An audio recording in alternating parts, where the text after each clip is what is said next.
Sophie, what was the message inside the locker room? Like, what were you guys talking about there after the game? Yeah, I just think that we've had some hard injuries this year. We've had some different lineups and roster spots. And, to be frank, I don't think anyone else around the league thinks that we can do it anymore. But I think that our group does. And I think that we just have to get that confidence back. When we're clicking offensively, defensively, we're scary. And not a lot of teams can beat us, even with the roster that we have right now. And so for us, it's just remembering who we are. It's our identity. We got to get back to being dogs, got to get back to being aggressive, being on our front foot, and not allowing teams like this to come in here and outwork us. It feels like kind of that wear and tear's taking a toll. Not really. And I think that she kind of hit it. You have to give yourself a little bit of grace. When you have so many different lineups, and I have never played together. Hasn't played with a lot of people, maybe Tosh.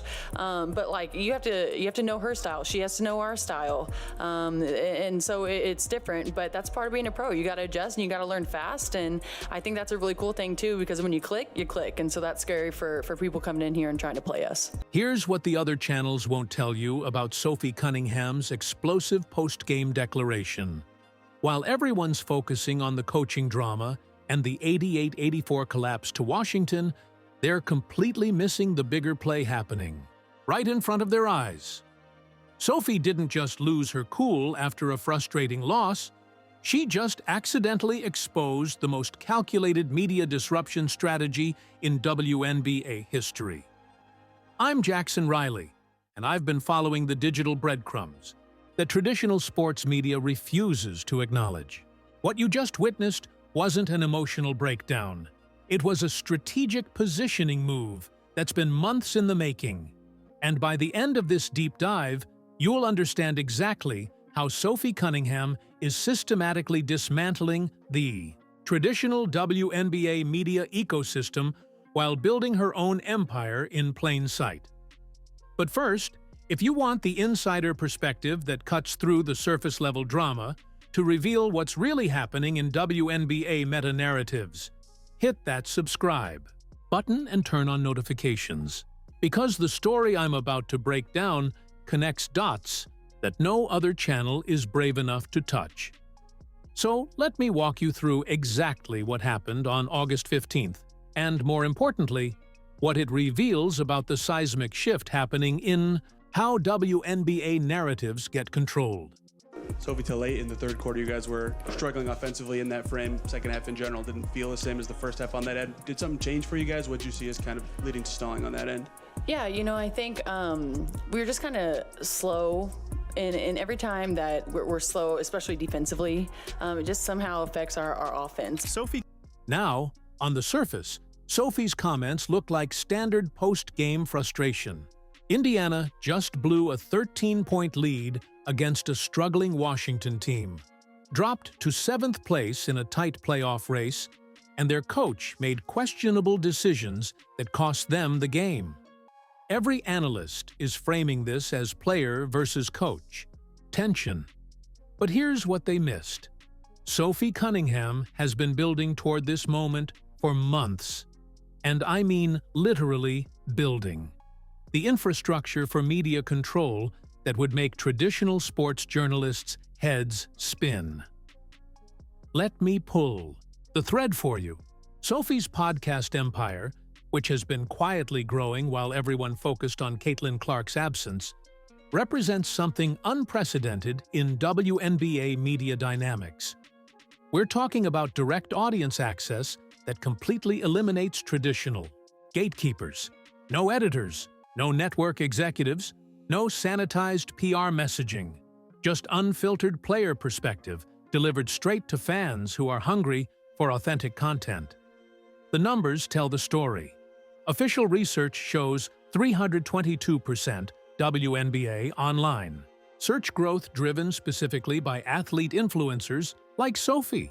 Meanwhile, WNBA TikTok engagement has exploded 470% higher than 2023 levels, with Sophie-related content consistently driving significant interactions. We're seeing 272 engagements per 1,000 followers on WNBA TikTok versus just 17 for NBA content. But here's where it gets interesting. Sophie's dogs moment wasn't spontaneous frustration. It was strategic content creation that bypassed every traditional media filter. Times our off-ball movement wasn't there. We did a lot of standing. It's almost like we gave the ball to Kelsey and just tried to watch her work. And that's not when we're at our best. I mean, yes, certainly we want to have the ball in our hands, but we've got to continue to get movement with and without the basketball. It was getting stuck. I mean, we want to play 0.5 to 1 second basketball, and we weren't. And it's got to get moving. And were there thoughts of maybe plugging her in to try and spark the offense a little bit, or what was the decision behind not playing her? Yeah, there were some thoughts. I think that it matched up defensively more than anything with the way that we were going to try to play them, or in some of our switches and things like that. So that was mostly the reason. And then just with the rotation, was it just those eight or seven that you ran with? Was it just they were flowing well and you wanted to just leave that going, or what was the thought there? Yeah, I think some of it was defense. Being able to execute the type of defensive coverages that we wanted to have against this, the way that they play. While Stephanie White was giving corporate speak explanations about defensive matchups and stalled offense, Sophie was delivering the kind of raw authenticity that builds media empires. The contrast wasn't accidental. It was calculated positioning. Think about the timing. This wasn't Sophie's first rodeo with controversial statements. Remember her explosive podcast comments about Dewana Bonner's unprofessional exit from The Fever? How she criticized Bonner for leaving without even a text message to teammates. That wasn't just venting. That was Sophie establishing herself as the culture enforcer who isn't afraid to call out behavior that traditional media wouldn't touch. Now, let's connect those dots. Sophie's demand for team accountability, "We got to get back to being dogs," directly parallels her criticism of Bonner's departure. She's systematically positioning herself as the voice of authentic team culture, while traditional media plays it safe with sanitized coverage. Okay, now let's get into rumor territory. Nothing is officially confirmed, but the online chatter is too loud to ignore. Industry insiders are quietly discussing Sophie's strategic positioning for post-playing career media opportunities. Her podcast success has reportedly caught the attention of major media networks who are struggling to capture authentic WNBA audience engagement. The temperature of the online conversation suggests Sophie understands something fundamental that traditional sports media is missing. Fans don't want polished corporate messaging. They want unfiltered insight from players who understand the game's real dynamics. But here's what they really missed. Sophie's media approach represents calculated empire building that makes traditional sports journalism look obsolete. Let me break down the strategy. First, establish direct audience connection through podcast platform. Check. Second, create controversial moments that generate organic engagement. Check. Third, position yourself as the unfiltered truth teller while coaches give sanitized explanations. Check. The Dogs Declaration wasn't just about team identity. It was content creation designed to go viral while establishing Sophie as the definitive voice on fever culture. And it worked perfectly. I think it was something like a 22-7 run, the end of the second, beginning of the third quarter. And those are hard to recover from when anytime really, but when you're missing pieces. And, we've got to make sure that we're sharper at times. We don't have the margin to have lulls within quarters. And then I believe they had something like 21 points from free throw line and turnovers of their 26 in the fourth. And, we control that, defending without fouling. We control that, taking care of the basketball, decision-making at times. And some of it's, playing some people out of position, and some of it's just not being, valuing the basketball in the way that we need to value it, being a little sloppy with it. Notice how White's response focused on technical basketball explanations. The 22-7 run, the fouling issues, players being out of position. Classic coach speak that doesn't generate engagement or build audience loyalty. Meanwhile, Sophie delivered memorable sound bites that fans will quote for months. This is strategic media disruption at its finest.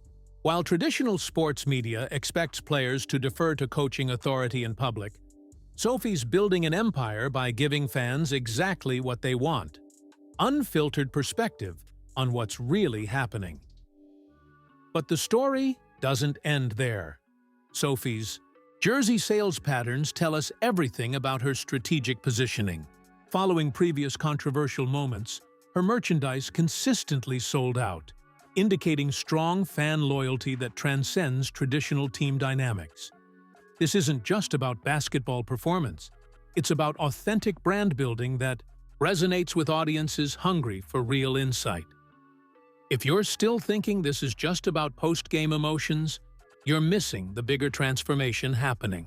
Sophie represents the next generation of athlete media moguls who understand that authentic audience connection trumps traditional media relationships every single time. The evidence is everywhere once you start connecting the dots. Sophie's calculated timing of controversial statements, her systematic culture enforcement messaging, and her growing media platform all point to sophisticated strategic positioning that makes her competitors look amateur. Now, official sources won't tell you this, but if you follow the digital breadcrumbs, a different picture emerges. Sophie's media strategy is part of a broader WNBA player empowerment movement that's quietly disrupting traditional sports journalism. Players like Sophie are building direct audience relationships that make traditional media gatekeepers increasingly irrelevant. I think the thing that we just have to continue to do that kind of got us on the run we had before the last couple games was we were aggressive at the opponent attack on defense, and that led to easy transition buckets. That led to everyone being aggressive and on their front foot on the offensive end. And, we have new players, and that's okay, but, we just have to adjust, and we need them.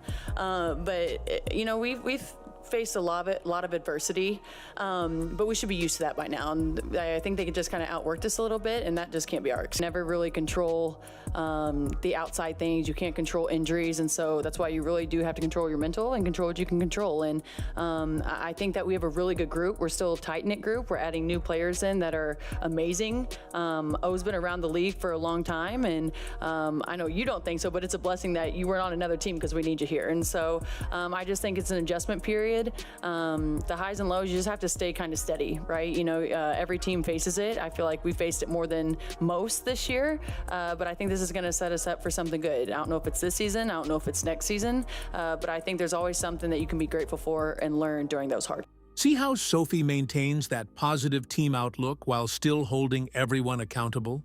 That's sophisticated messaging that builds fan loyalty while establishing leadership credibility.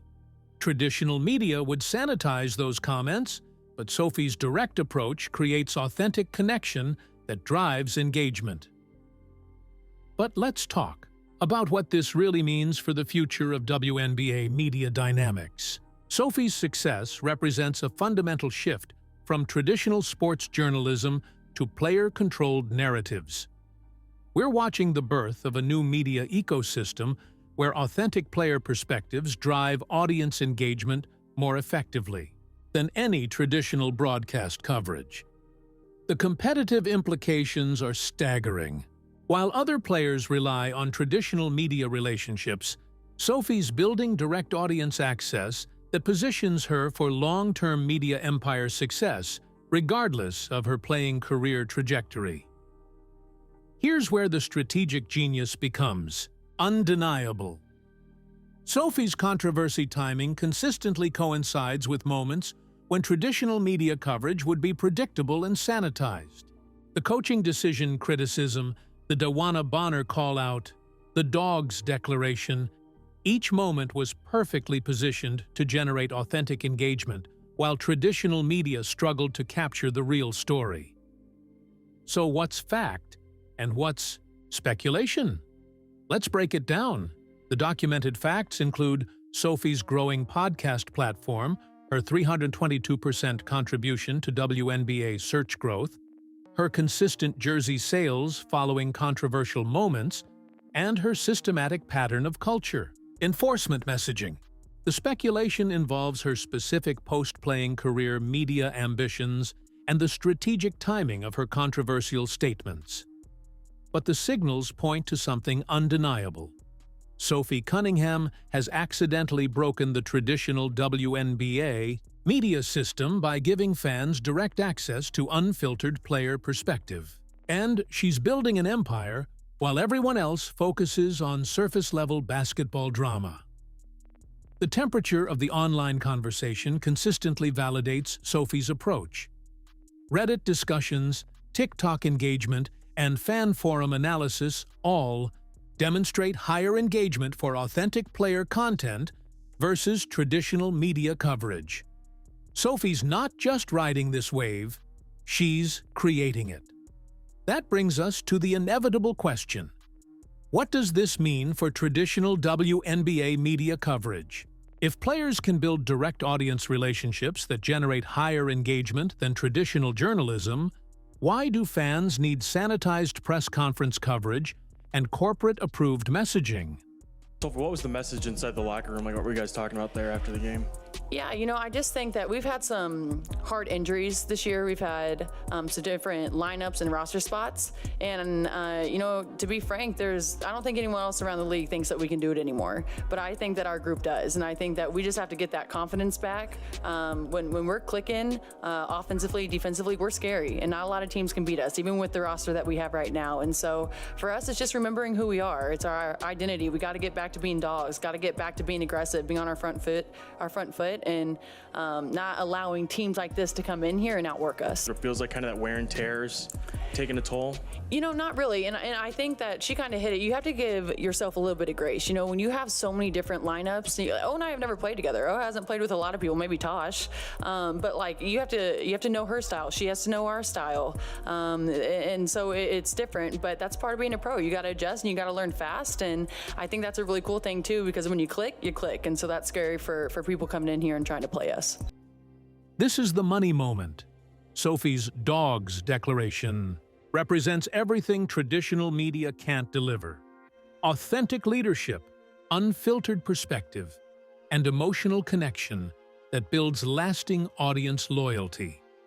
While coaches give technical explanations, Sophie delivers content that fans will remember and share. The strategic brilliance is undeniable. Sophie positioned herself as the culture enforcer who isn't afraid to demand accountability while traditional media plays it safe with sanitized coverage.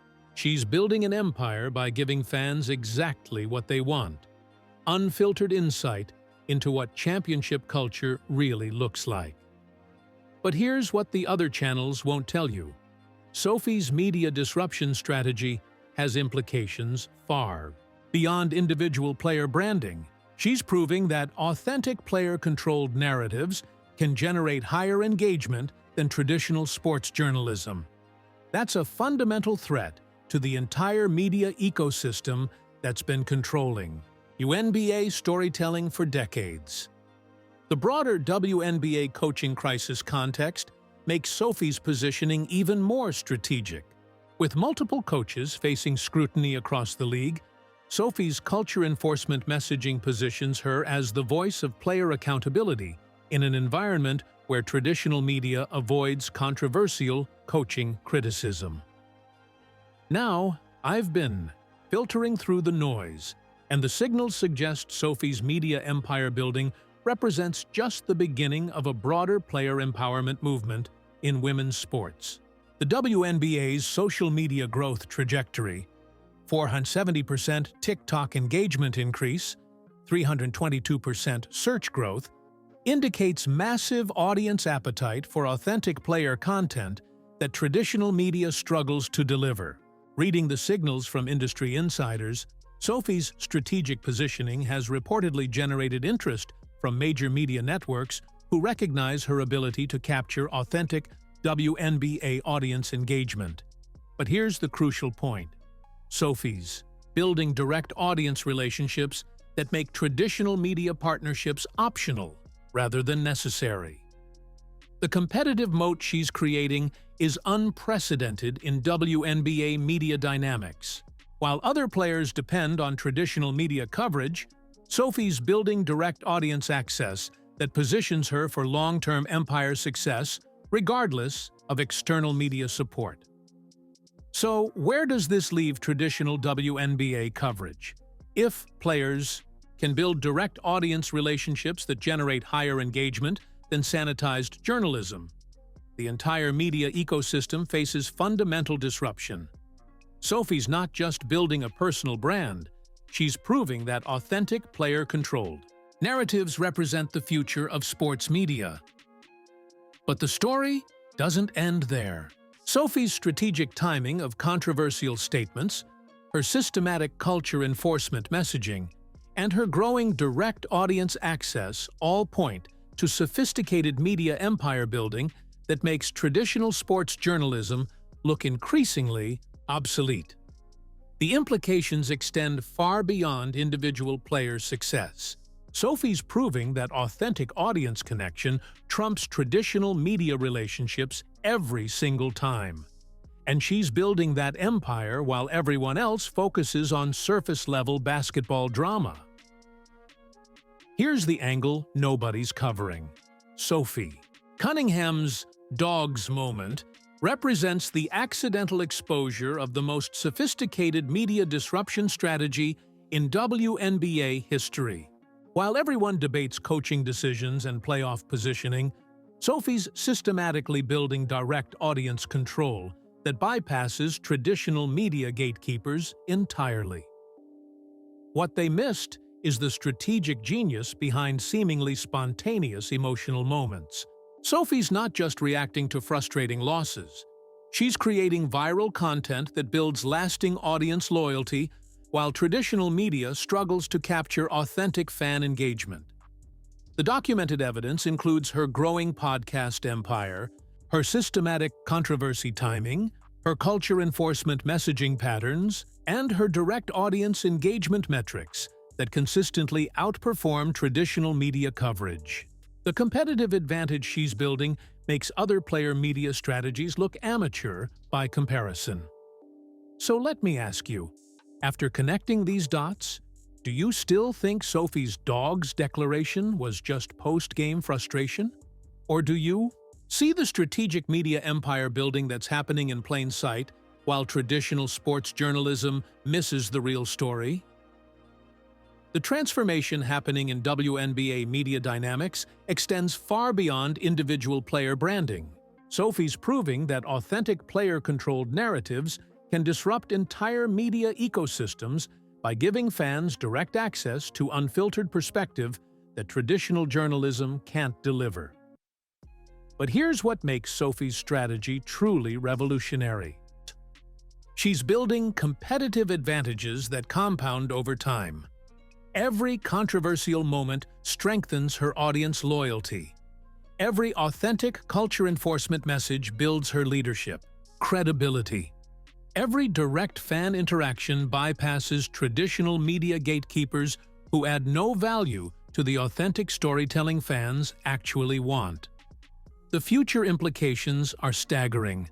If Sophie's direct audience approach continues generating higher engagement than traditional media coverage, we're watching the birth of a new sports media ecosystem where player-controlled narratives drive fan connection more effectively than any corporate journalism. And Sophie's positioning herself at the center of that transformation, while everyone else focuses on surface-level basketball analysis that misses the real revolution happening in WNBA media dynamics. This is Jackson Riley, and I've just walked you through the digital breadcrumbs that reveal Sophie Cunningham's accidental exposure of the most sophisticated media disruption strategy in women's sports history. While traditional media covers the coaching drama, Sophie's building an empire that makes their coverage increasingly irrelevant. What do you think? Is Sophie Cunningham building a calculated media empire? Or am I connecting dots that don't exist? Let me know in the comments whether you see the strategic positioning or think this is just standard player frustration. Because the implications of what we just uncovered extend far beyond individual player success. They represent fundamental disruption of how WNBA stories get told and who controls those narratives. If this breakdown opened your eyes to the meta-narratives happening behind the basketball drama, smash that subscribe button and hit the notification bell. Because I'm going to keep following these digital breadcrumbs to uncover the stories that traditional media refuses to acknowledge.